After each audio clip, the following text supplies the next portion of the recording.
it's possible we might get through the rest of this thing. We'll give it a go. Prepare to be excited because Andrew's coming here with an electrifying presentation on other rates and fees and matters. It's conceivable that this might go through. Good evening. I have Eric Wen and Aaron Matich from my team with me. This paper covers a range of other rates and fee changes that we're recommending that you consult on. These are primarily looking to ensure we're maintaining appropriate cost recovery and fairly sharing the costs of these activities across the region. We've provided you with presentations on workshops on these in September and late November. And in the interest of time, I'll just ask if you have any questions as you've all got the report.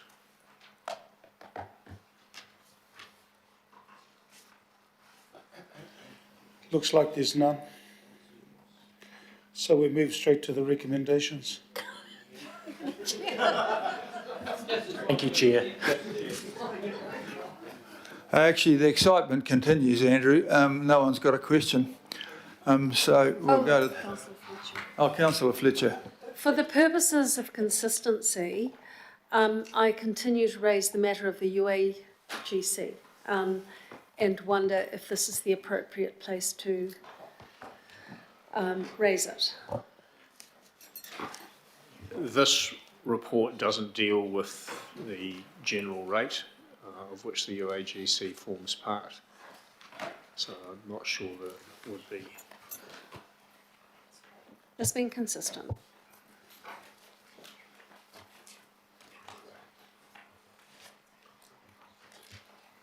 Happy with that question? Okay, it looks like everyone's had a questions on this. I must admit you've been pretty clear in what you gave us in the first place there.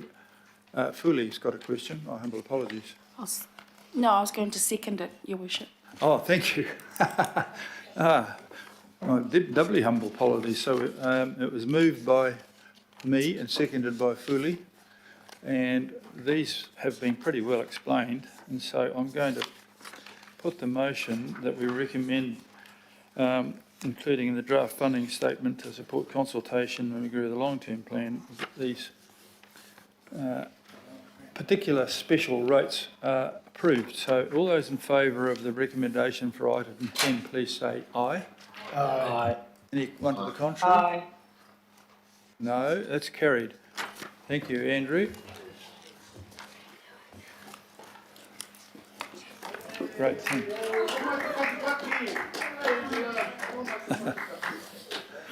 Welcome to the stand. Everybody's favourite from Franklin, Angela Full-James. I'm almost embarrassed that we have to do this because what you're proposing to do is eminently sensible. It's been considered and recommended by the local board there. I imagine it's well supported by Councillor Baker, if you can pay attention. You're very keen on supporting this, no doubt? I want to move it. Okay, well, I was hoping you'd move it and I'll second, but would you like to just give us a wee short word on this, Angela Full-James, because... Thank you. I did have a presentation, but I don't think we'll need to look at it. I do want to say that this is not something unusual for Franklin. In the past, the District Council has done targeted rates before, and we do have support for this. We've also tested it through the Franklin Local Board process, that we asked the community, would you be okay if we were to investigate what that might mean? And the answer was 48% said yes. So we took that as a signal that we carry on. So we're asking today that you include it in for consultation so that we can carry on the process and we can ascertain from the community whether they are prepared to pay the $52 per year per household unit for us to enable our local board plan past plans that we have right across Franklin.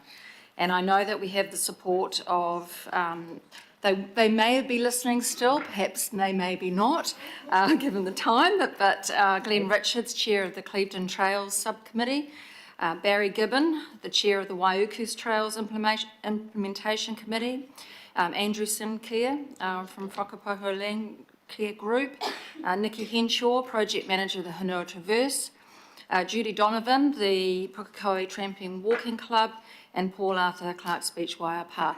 Those people were going to be online listening because they are in support and want to see this carried through as well. So maybe we'll just go to questions because of time, perhaps might be. Well, before you do that, I'll move it, and it's been seconded by Councillor Baker. No, you wanted to move it, sorry. He moves it, and I'll second it. I got that round the wrong way, end of the day. Has anyone got any questions? Oh, Lottie Philly, you've got a question of this? You haven't got, oh, sorry. Everyone's falling apart over here. Councillor Hills. Thank you, and this is great. Obviously, could you just give us a 5-second of how you got here and how other boards can do this?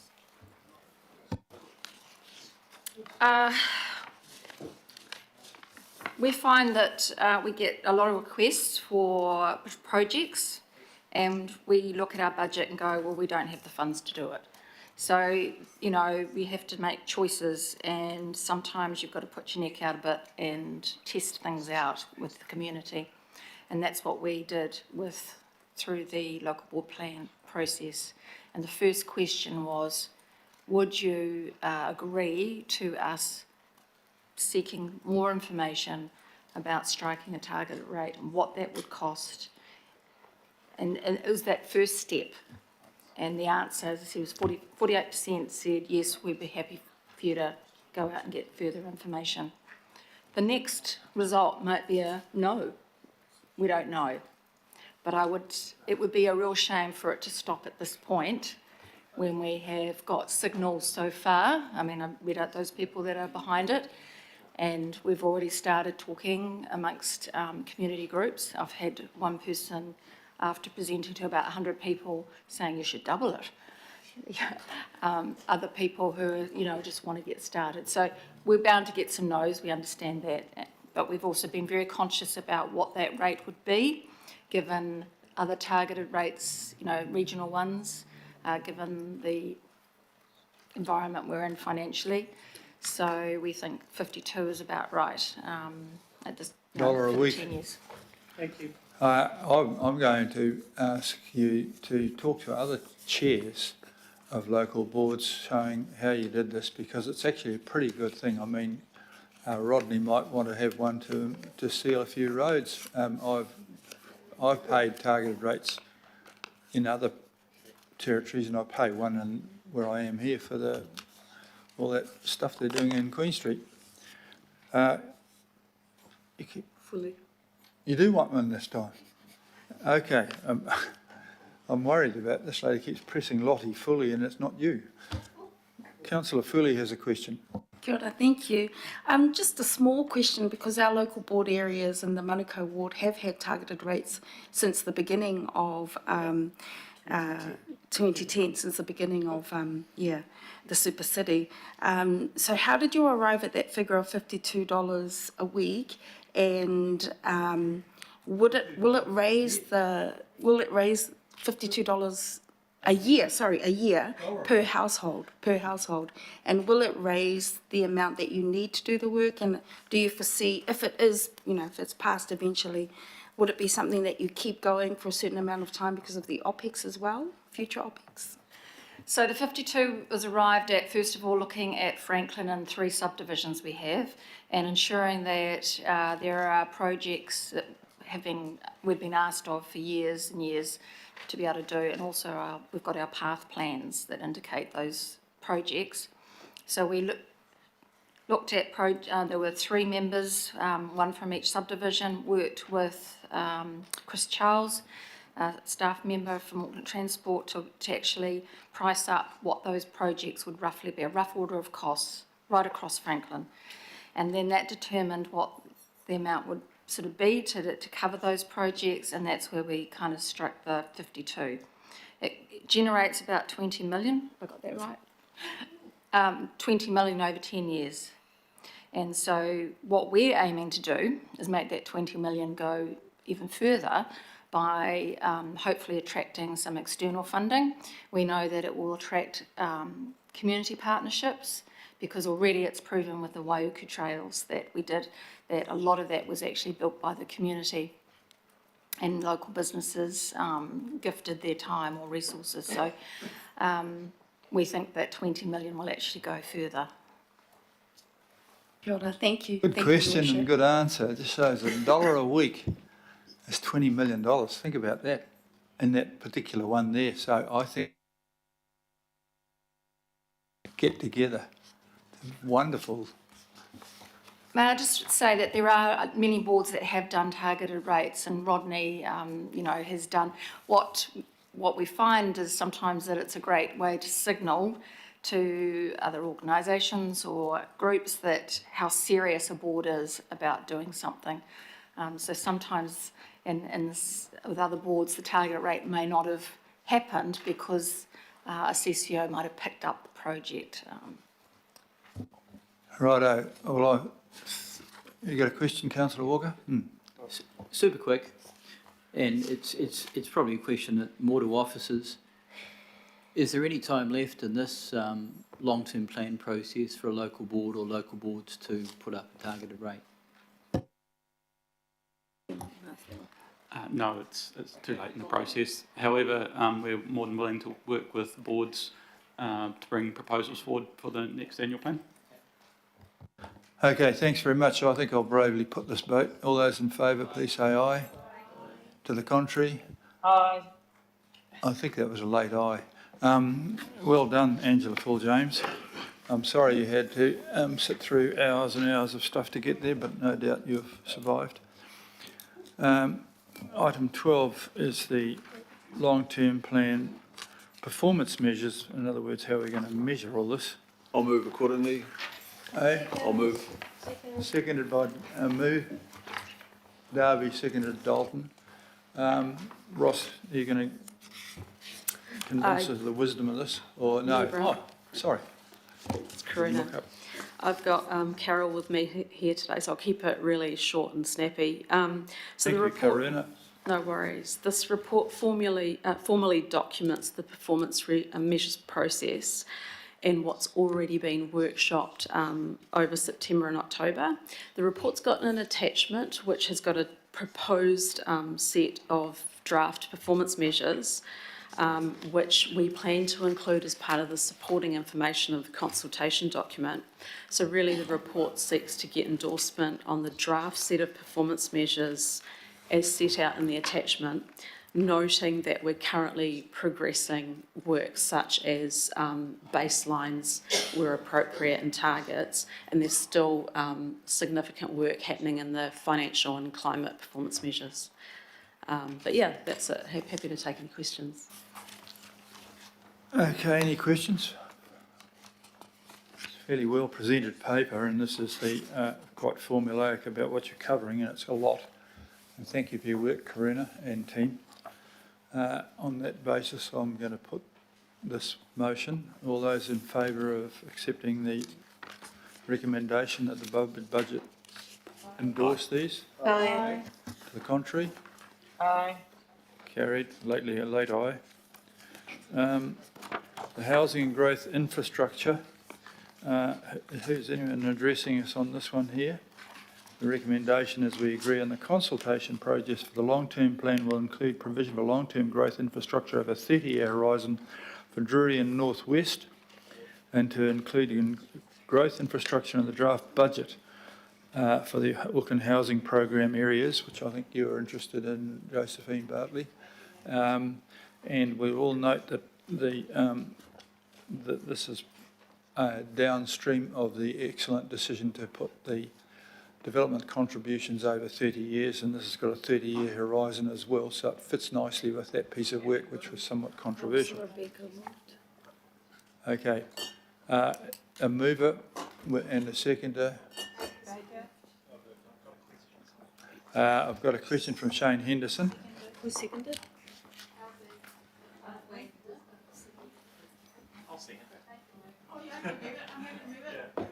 This is Josephine Bartley's likes us. She deserves to be involved here. Seconded by Baker. Righto. I'll jump in with a question, if you don't mind. This will be a quick one. Thank you. Please, I want to have a question. Does growth infrastructure include public infrastructure and community infrastructure, for example, swimming pools or aquatic provision? Yes, it does. Absolutely. If you recall the debate about the 30-year infrastructure, that was pools and town halls and libraries are what drove us. So, okay. On that basis, I'm going to move that that we accept this, please. All those in favour, please say aye. Aye. To the contrary? Carried, thank you. Right, we're on the home run here now, just about. This will be a bit slower. Kenny, he's coming forward to show how we're going to tip several $100,000 out the window on this.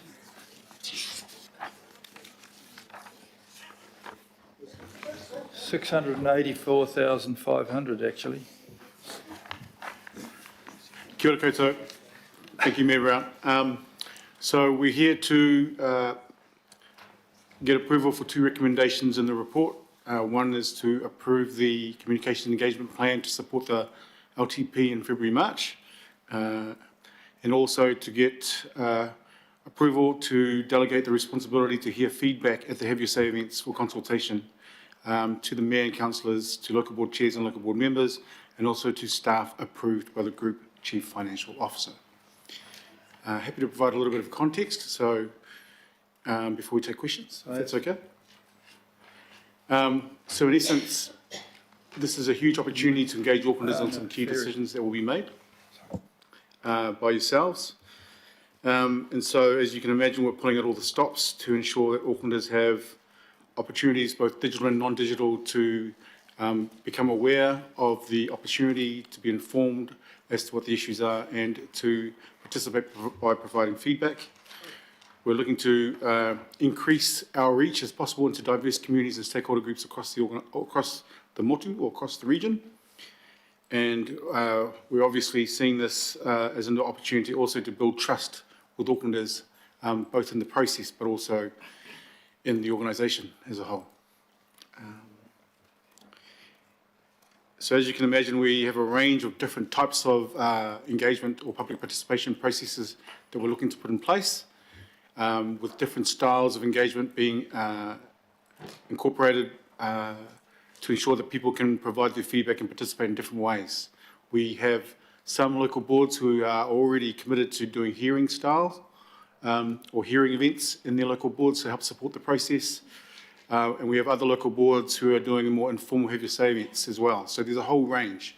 We're also looking to target different communities and different groups. I'll pass it over to Tim to see if he has a few words he'd like to say as well. From a communications point of view and supporting the engagement that's taking place across the communities, we think about it in terms of two phases. So the pre-engagement, which runs from now up until when the consultation starts.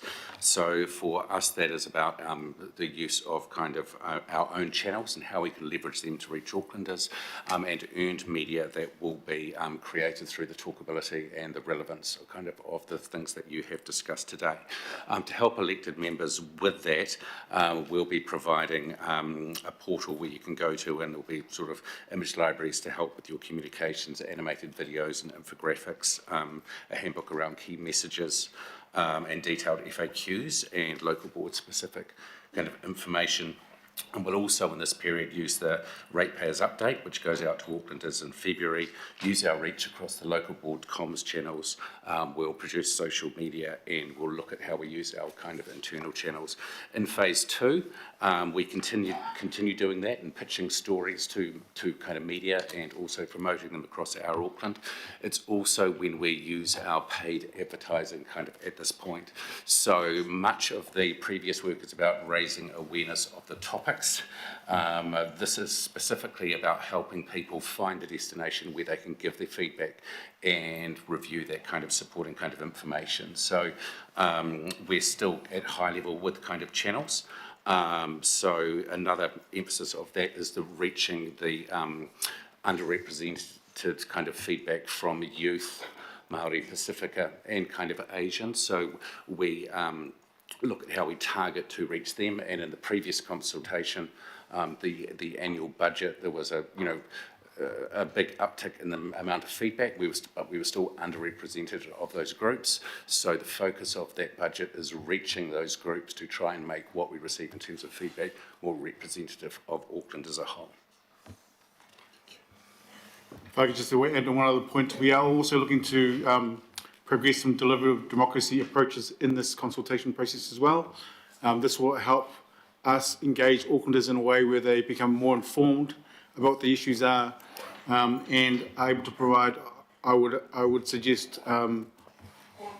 more articulated and better quality feedback, which I think will be appreciated given the complexity of the decisions that you need to make.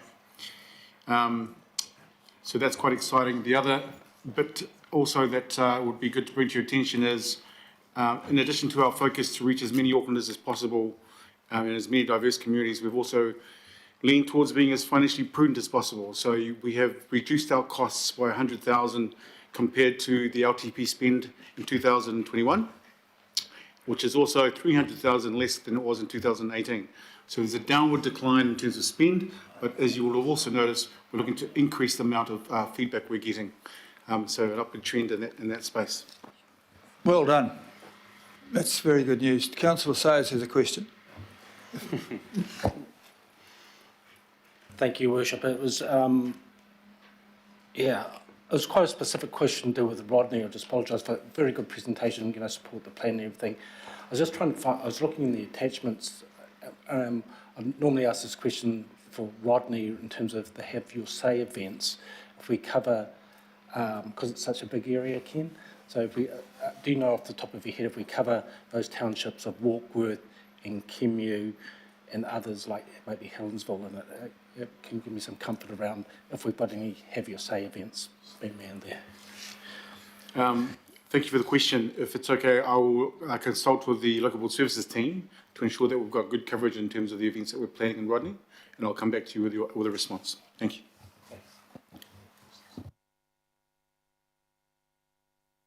Councillor Ferry has a question. Yeah, thank you. I'm interested in whether we're using easy read format for some stuff. I think it's becoming increasingly important, and I note we have got there that it's not really a translation, but I note there that we have listed a whole lot of translation, but easy read is not covered. So what are we doing in that space, please? I'll come back to you, but I'm fairly certain that easy read will be included. If it's not included in what you're reading, we'll make sure that it's confirmed for you. Thank you. So that's a commitment that there will be some easy read versions. Thank you very much. That's great to hear. Councillor Filipina, please. Thank you, Chair. Kia ora koutou, mā lo lava lo whionga. Look, who has oversight of videos that get played by either the mayor, deputy mayor, staff, when we go out for consultation and Have Your Say events?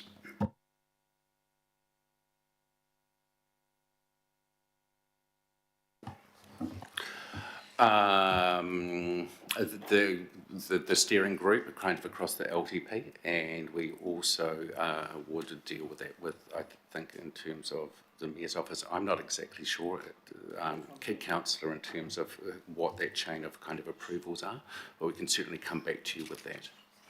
Yes, please, especially the content that gets played at Have Your Say. Yeah.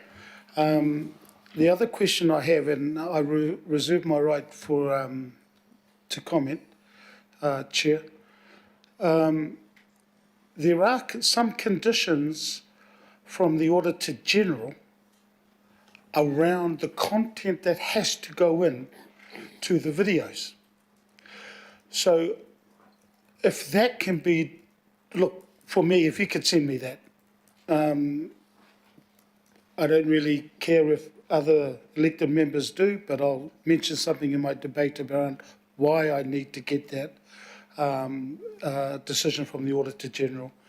So can you please send that to me? That's the part I have, please. Understood. We'll come back and clarify. Builder, thank you. Okay, Councillor Turner. Thank you. The deliberative democracy process, I know we had a presentation on it, but how much is that costing? What percentage is it of the total budget for this feedback consultation process this time around? And you know, how are you going to publicise for participants? Thank you for the question. So on the 26th of October, we came, as you mentioned, to governing body to discuss the deliberative democracy approaches that we would use. The budget for that was 138,000, which was approved. So that added to the amount that you see in the report here leads us to 882,000, which is still 100,000 less than what we spent to the LTP. In terms of how we will recruit, which is quite an important sortition process, we will use an independent company who are experts in recruitment to ensure that we have a statistically representative sample of Aucklanders involved, representing a wide variety of walks of life, ethnic, demographic profiles of Aucklanders to ensure that it's robust and representative. So you couldn't call that a random selection?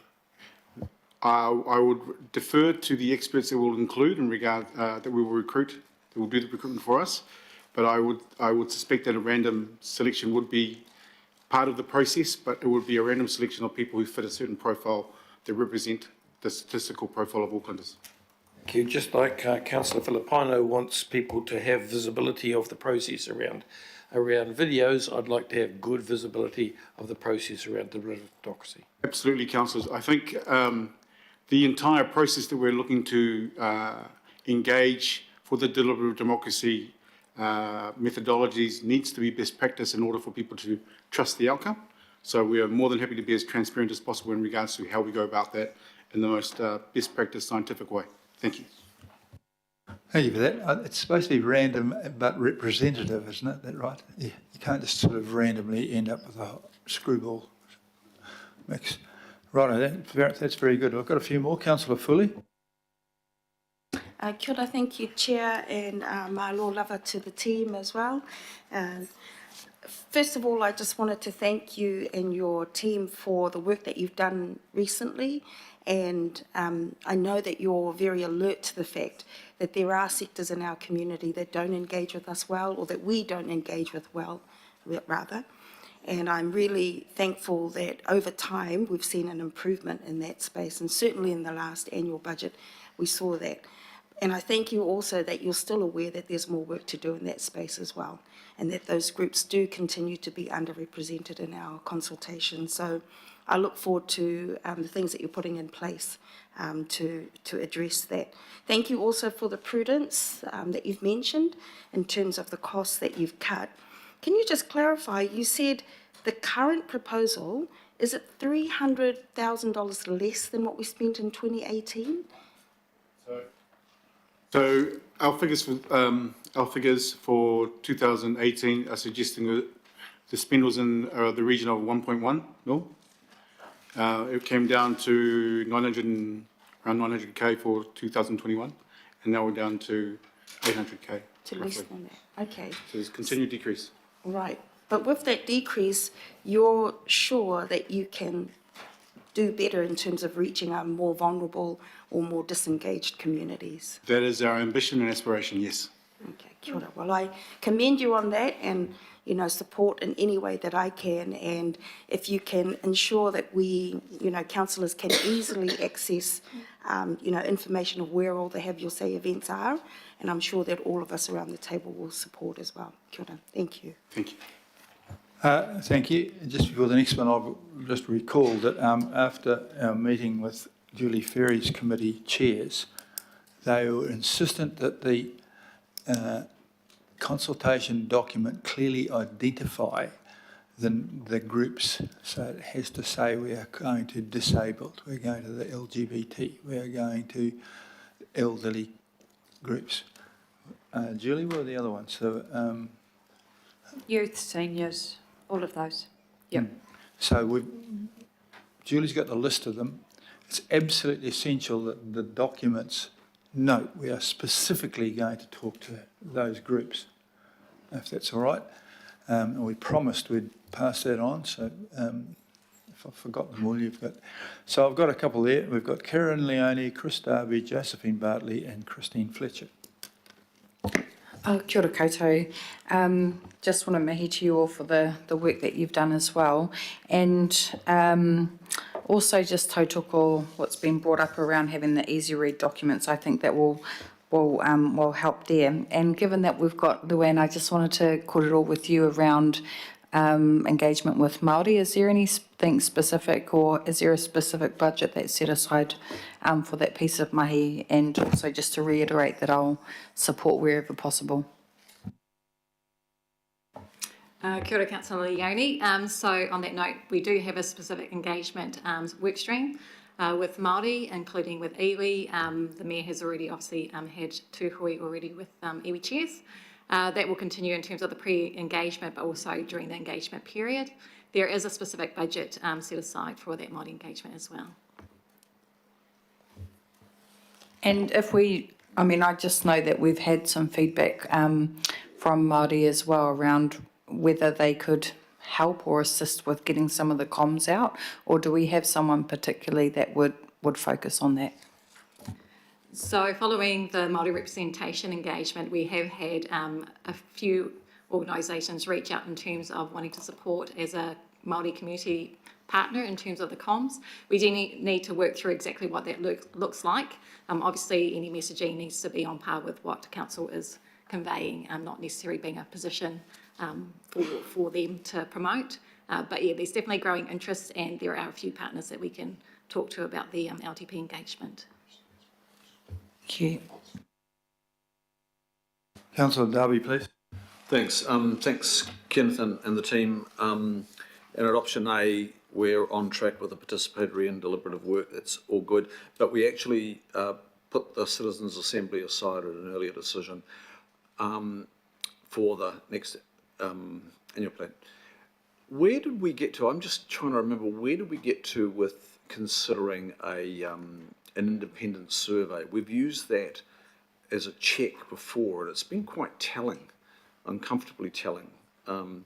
Where did we get to with that? I know it can't be general across the whole of the proposal, but it could be targeted on an issue of concern, or so where did we get to on that, Kenneth? Thank you for the question, Councillor Darby. So in the previous meeting that we had on that, it didn't seem to be something that resonated that we would continue. However, we will explore options in that space with the Mayor's office to see what might be progressed and what might be possible. I guess one of the challenges that we have, given the timeframes, is whether we will be able to deliver an independent survey in the time that we have left. But at this point, we are happy to explore the options in that space that are available to see whether it may be possible to include a survey. And come back to you. Well, that's interesting. Mayor, if that's the case, if there's a willingness to explore this, what would it be focused on? That's the question. And in my mind, is the big structural issue there the question of a future fund contributed to by airport licence or dividends, whichever one comes out of that consultation? Is my feeling is that would be a good subject for independent survey, but if it's in the exploration stage, maybe we can have this conversation a bit more. But I would be very open to an independent survey, which is like it's got a science around it that is focused on that question. But I'm open to other suggestions from my colleagues. Very good. I think we've got to get the actual questions out and dead right first of all. And I'm sure you guys know what you're doing there. You're professionals at it. Councillor Bartley. Oh, thank you. And thank you, Li'i Malemanu and your team. I just wanted to know in terms of content, because this is good to see how we're going to do it, but what we're going to be asking people. do you have confidence that we'll be able to, you know, get this out to people in a way that they can understand, given that it's taken us 49 workshops and, you know, 1,000 pages of reading?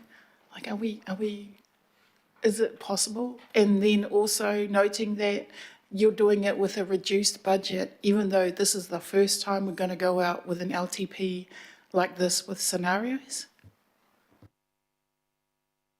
Thank you for the question. I have absolute faith that we can do this. I think we owe it to Aucklanders to ensure that we can provide as much clarity about what they can help inform in terms of the decisions. I understand, having listened all day to the debates, that the issues are complex, but it's part of the gift that our communications team have to help to translate that into digestible, simplified language that Aucklanders can engage with, understand, and therefore participate and provide feedback. That's our challenge, I guess, and we take that with both hands. Thank you.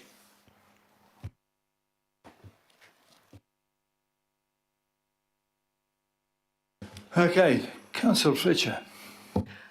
Councillor Darby asked my question in terms of a survey, but I have another question, and that is, obviously this is a really important time for consultation, and yet the feedback that I've had from people in the past that are quite well informed is that there's just utter consultation fatigue, and they never know whether to put weighting on this being an important consultation or that being an important consultation.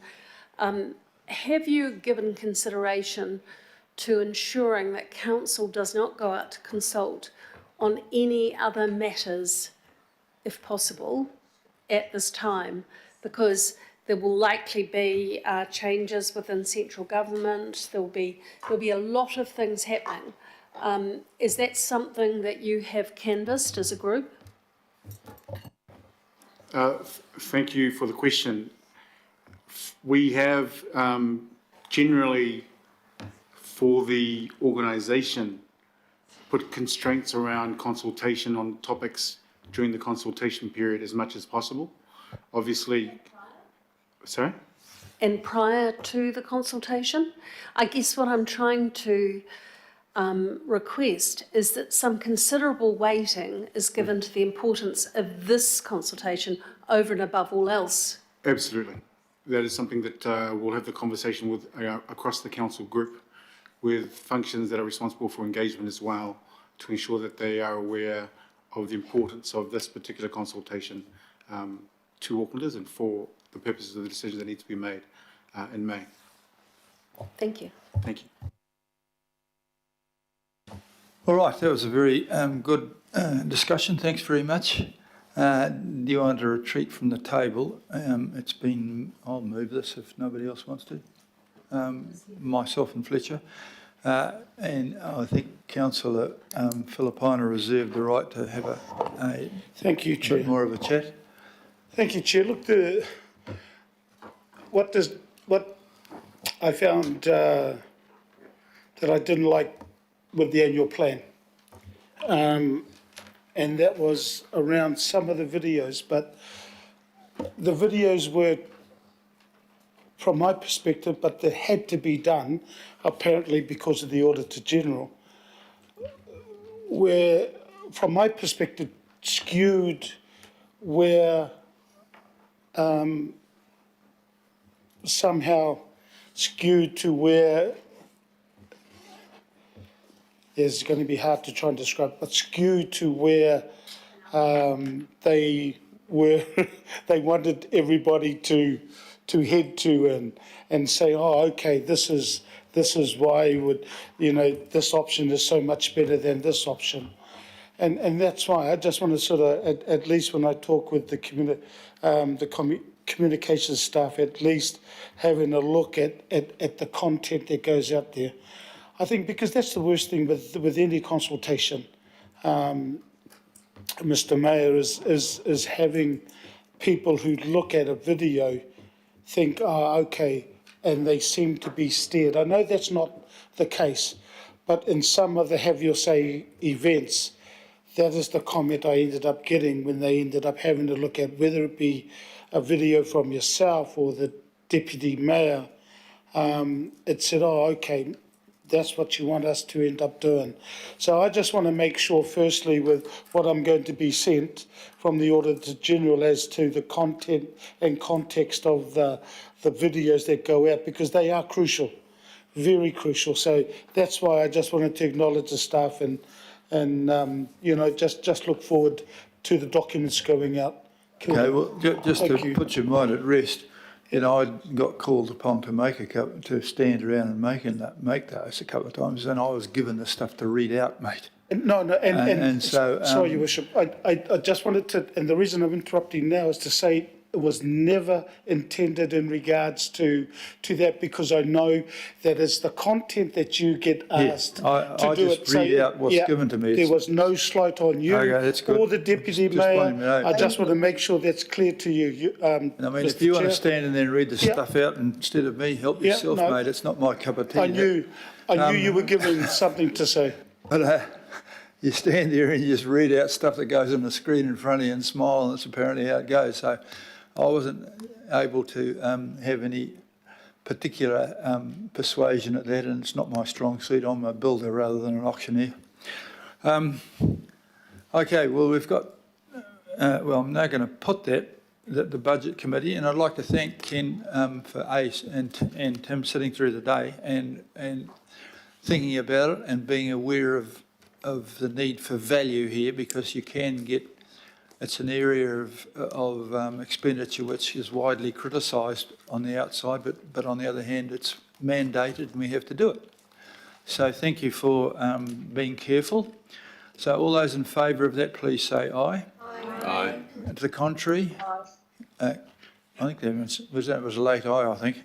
Thank you very much for that. Now, the last bit of the thing there, we don't need to actually debate. Move receipt of the summary of the budget briefings. No, it doesn't need to be moved and seconded. That's just. It does. Does it? Yep. You don't have to debate, but it has to be. Oh, no debate. Okay, well, it's just there to remind you of the painful process which we've been through, and Derby and Dalton. We're going to finish the 2 Ds. All those in favour of being reminded remorselessly of the 43 days in favour. Contrary. I'd like to thank those people who online as well who've stayed there. Thank you, Councillor Williamson. I know you've had a bad week. And thank you, Councillors, Members Kake and Taipari. I hope you get well soon, Councillor Member Taipari. I think, Councillor Stewart, you're going overseas on a dreadful trip, is that right? Over your sons-in-law? No, okay, well, I'm sorry to hear that anyhow. But anyhow, thanks everybody. It's been a long, grueling day, and we look forward to reconvening, particularly to discuss the material which is going to be sent out, which you'll have to approve yet. So you haven't actually sold anything yet. We've just gone to talk to people about it. I'm ending the meeting. Thank you. Well done.